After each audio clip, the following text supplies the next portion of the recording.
In today's video, I'm going to be showing you guys me repotting all my indoor plants. I only do this once a year and I usually do it right after winter's over.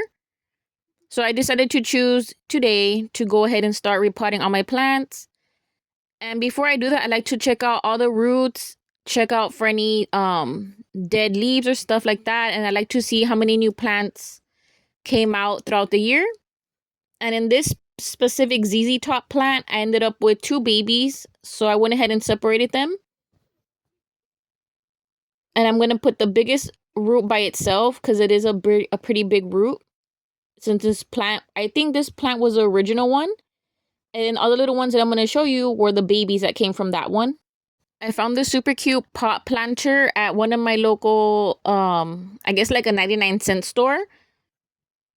And then this prayer plant is the one that I saved from the Lowe's clearance rack. You guys can see here it's extremely dry and sad. And it does have some brown on its leaves. So when I get plants like these, I like to make sure I clean off all the old soil. And I like to do this on these type of plants that I get from the clearance racks because usually they will have some dead pieces of old roots from the main plant that died before the new babies came out.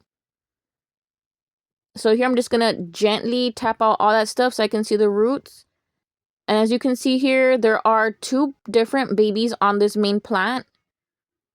And then in a bit, I show you guys the whole mom root that was completely dead. Look at this big ball. Was the original plant, I'm assuming, from this one. But it's completely all dead. Like, there's really no point in keeping it. Because it's just going to squish the other babies from thriving. So I'm just going to be gentle in pulling it out. And that's a piece of it. And then this is going to be the other big piece that was super attached. But once I remove it, it's going to be a lot better for the plant. And see this whole thing was just a literal waste in that pot. And it was stopping these babies from growing. So here I was able to get 2 babies from this one. And I believe I paid like $5 for it. Or maybe 4. I don't really remember. But I'm going to keep them both in my same pot because I do want to hope to get more babies out of it. But I'm going to put them one in the way back and one in the front. That way it gives room for any new growth.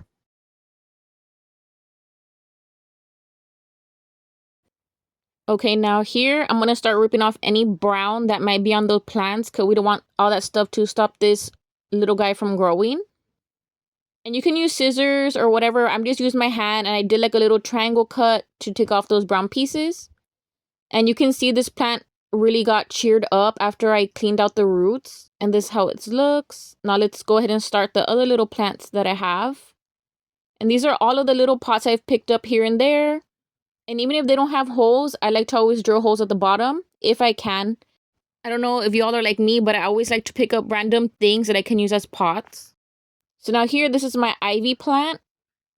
And I believe in this one, I ended up coming out with 3 babies. And I'm going to go ahead and divide them up into all my pots. I got this black pot from Walmart. Excuse me, sir, what are you doing? Oh, you guys, he was literally trying to eat the big ball root that I literally just threw on the floor. Get out of there. No, I can never be mad at my dog. But on another note, do y'all also go clearance shopping to see what kind of new plants you can find on the racks? And then a good secret to plant shopping is when you're going out there, always try to find the pot that has multiple stems in it because more than likely that's going to be how many plants you're going to be able to get out of that. Basically, like more bang for your buck. At first, I didn't know this until one day I just happened to buy a Vitex tree. And when me and my husband were taking it apart to plant it into the ground, we saw that it did have 2 trunks. So we were able to get 2 plants for the same price as one. So after that, we started doing that every time we picked up a plant. Okay, that was my last flower that I'm going to put on the inside. Now I'm going to show you guys this hack that I do. I buy some fake flowers and I arrange them onto a fake foam. And then with my leftover old soil from my old plants, I like to put them into these pots. Because if you are going to put fake flowers outside, they do fly away with the wind.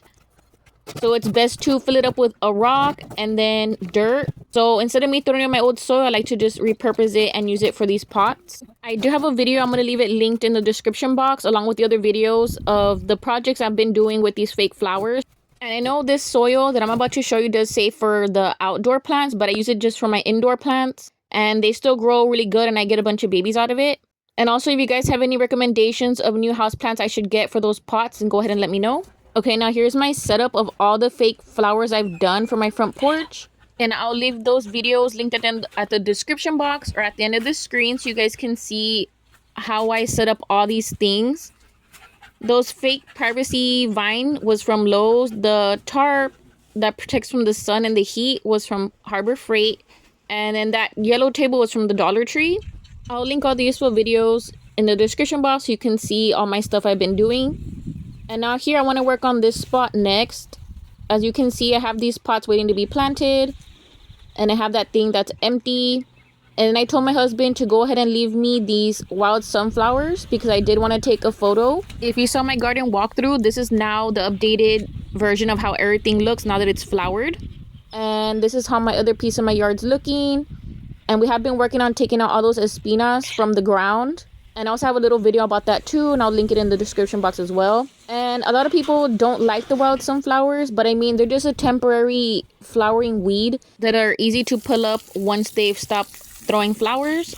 And now this is the next vine I'm working on. I'm hoping it goes all around my ground like a ground cover.